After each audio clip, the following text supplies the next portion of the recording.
সময় পেল না।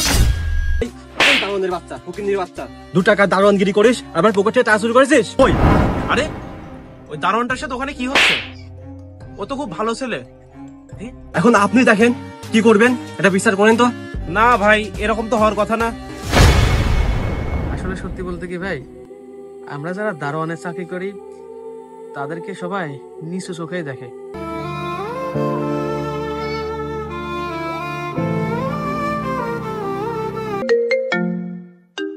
তোর ফোন দেওয়ার সময় পেল না।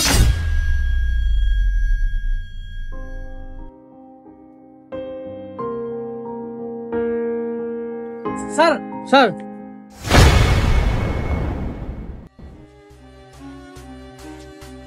আরে এটা তো আমাদের টাকা। এই দারোয়ানের বাচ্চা, ফকিন্নির বাচ্চা, 2 টাকা দারোয়ানগিরি করিস, আবার পকেটে টাকা চুরি করেছিস। দাঁড়া, আশেপাশে লোক ডেকে তোর ব্যবস্থা আমি করছি। মানে স্যার, হ্যাঁ তুমি ঠিকই বলেছো, ওর একটা শায়েস্তা করা উচিত। ঠিক আছে, ওর এত সাহস হয় কিভাবে? না না না না ম্যাডাম, আসলে আমি টাকাটা চুরি করিনি তো। আমি আমার কথা বিশ্বাস করেন, শোনেন। আরে তোকে কি বিশ্বাস করবো?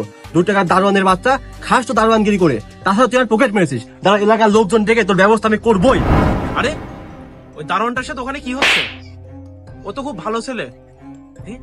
স্যার আপনি 2টা পায়ে ধরে স্যার, আমার চোর বলবেন না স্যার, বিশ্বাস করেন। আরে, টাকা আমি মশারা কি হয়েছে কেন?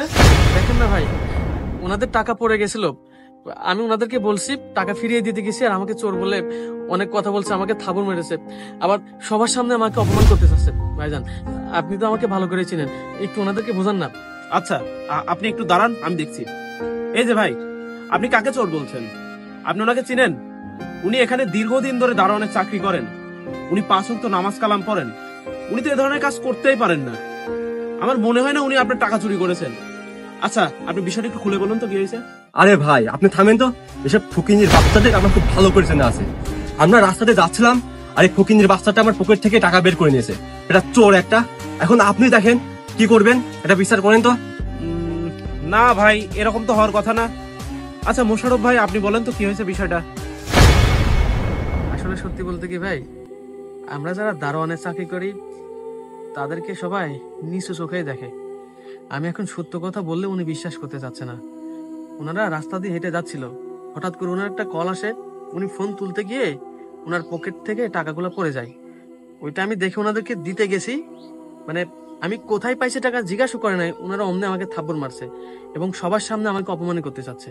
এখন আপনি বলেন আমি কি করতে পারি?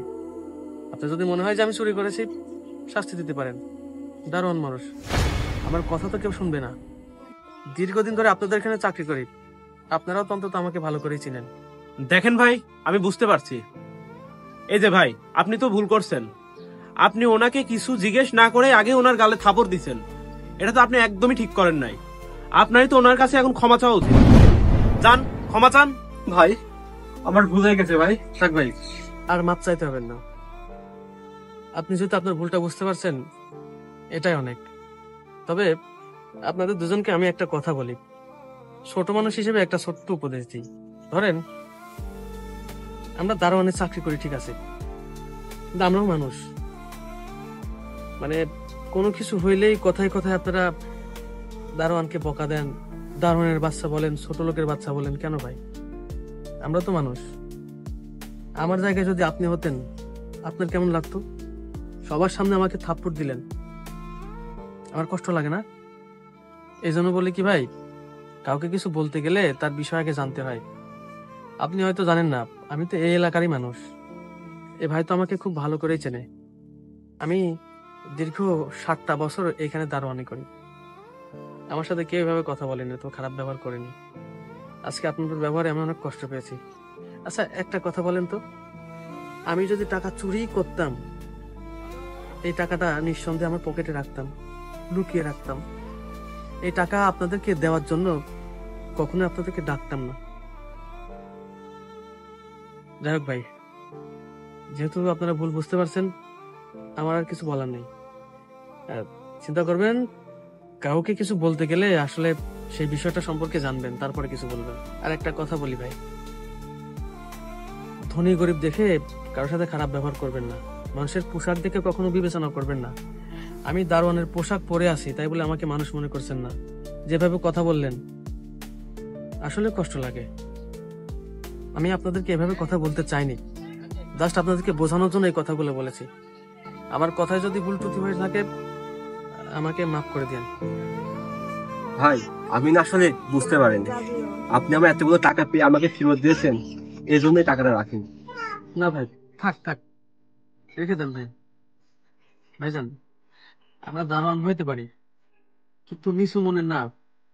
একজনের উপকার করে সেই উপকারের প্রতিদান নিব এরকম মানুষ আমি না। আপনার টাকা আপনার কাছে রেখে দেন। আপনি যে আপনার ভুল বুঝতে পারছেন এটাই অনেক কিছু। ধন্যবাদ ভাইজান। আপনি আজকে সময় মতো না আসলে হয়তো আমার সাথে অনেক খারাপ ব্যবহার হয়ে যেত। আচ্ছা, আসি ভাইজান, আমার একটু কাজ আছে। আসসালামু আলাইকুম। ওয়ালাইকুম আসসালাম।